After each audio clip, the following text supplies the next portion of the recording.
he's been with me forever. Oh, you definitely created him to a point, though. Oh yeah.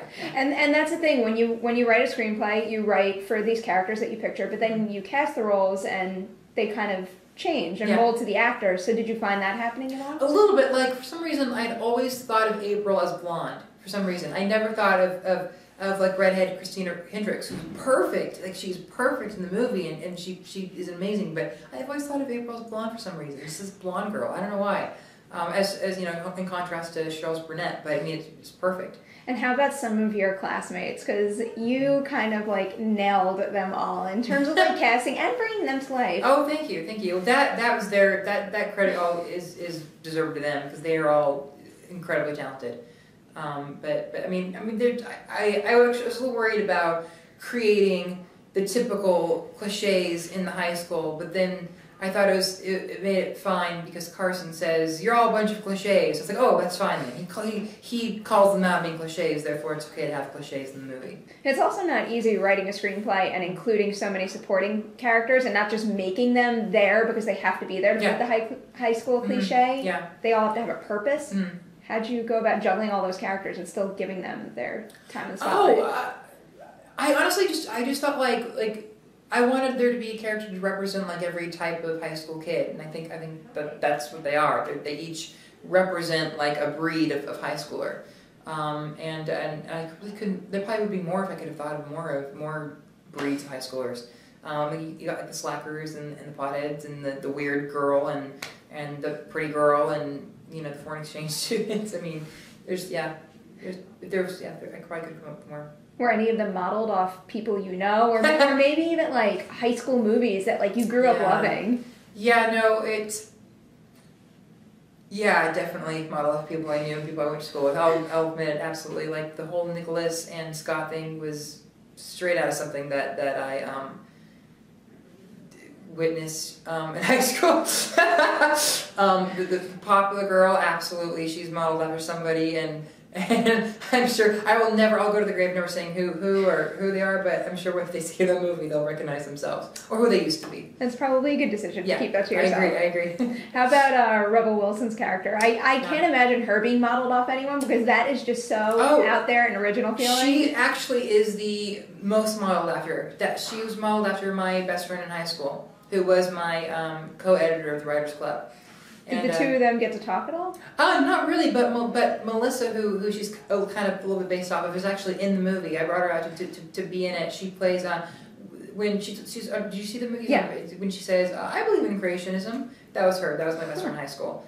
So she got to be part of it. She's really excited to be in it, and she totally called herself out. She's like, "Yeah, Mallory's based on me, huh?" And I'm like, "Yeah." She's like, "Yeah, I know, it's all right." I'm like, great, good. Glad to have your blessing. Is a lot of Rebel's work from your script, or is she ad-libbing?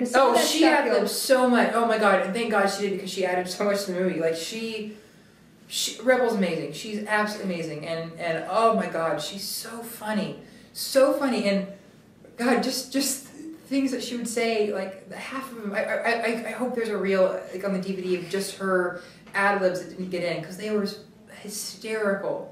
Absolutely hysterical, like that Nutella line. That was totally her. I'm gonna spread this like Nutella. That was for the fact That's what I wrote down in my notes. Right, exactly, right. It was totally her. That was 100% her, and that's one of the best lines in the entire movie. And I cannot believe I held a straight face, because I'm in the shot with her. I'm like looking off, and I hear that, and it wasn't planned. So I have no idea how I was able to hold a straight face with that. Ryan was telling me that he did let you guys ad-lib and give you some leeway with the material, so I would imagine that happened a lot, where someone just like blurts something out that wasn't in the script, and you all just crack up and lose it. Yeah, totally. And of course, part of me was like, "Oh my god, that's so funny," and part of me is like, "Okay, that's not what I wrote. It's not what I wrote. It's not what I wrote. Mine's funnier. But no, it wasn't bad. It was great. It was a lot of fun. It adds energy to a scene. Like, people who do too much to the text, it just makes the scene boring when you're doing it for like the seventh time. The seventh take, you're like, "I'm over this. Like, I like Bite Me Hobbit." That was an ad-lib, but it worked better for the scene. And how was the environment on set in terms of timing? Low budget, I'm assuming you had a tight shoot, so with all this leeway you have with ad-libbing, did you really have a chance to, do a bunch of takes and give different things a shot?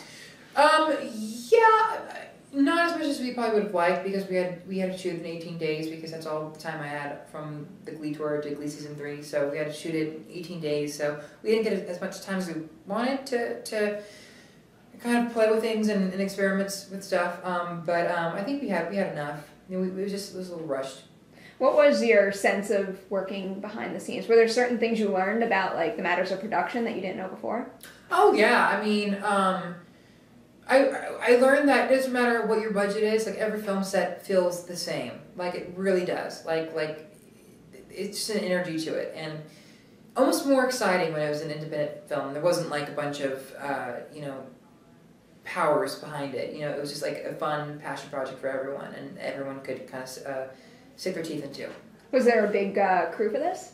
No, very small crew, and I loved it because, I mean, you wake up every morning and know everyone by first name, and you know their kids, and you have a drink with them at the after party. You know, it was. I love our small crew. I hear you had little to no lighting, so I'm sure that made for a much more intimate, like real feeling. Yeah, for sure. Yeah, definitely wasn't glamorous. Yeah, I know for sure. It because we shot it with a digital camera, and the camera itself picked up so much light.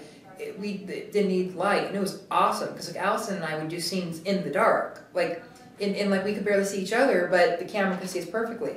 It was great, and there weren't all those heat lamps, the lights, so I loved it because I like the cold. I don't like the hot. Yeah, I'm with you on that one. Did Brian bring you in on the creative process in terms of, you know, working with his DP and developing shots and Yeah, totally. I have like a shot list of requests that I had envisioned when I wrote it, and he got all of them in the movie for me. Like I just had a few requests, and then he would always have me to look for everything. Yeah, he really kind of spoiled me. So now, how is it after all this work having your film debut at the Tribeca Film Festival? It's really great, and it's funny. On the plane ride here, I was thinking, I got really sad because I was thinking, wow, we're premiering this movie about this kid who died, and his only dream was to get to New York. And I got really sad on the plane thinking about that. Then I was like, oh my God, Christopher, you created this character. Like this is you don't have to be sad. You're the one who killed him. So now, what is next for you? Are you do you continue with Glee now? Or? Yes, I believe so. Yes, I think we'll find out soon what's going on in the Glee world.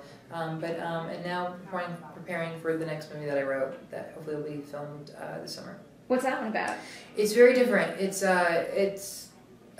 takes place in a 1930s asylum, which is horror movie.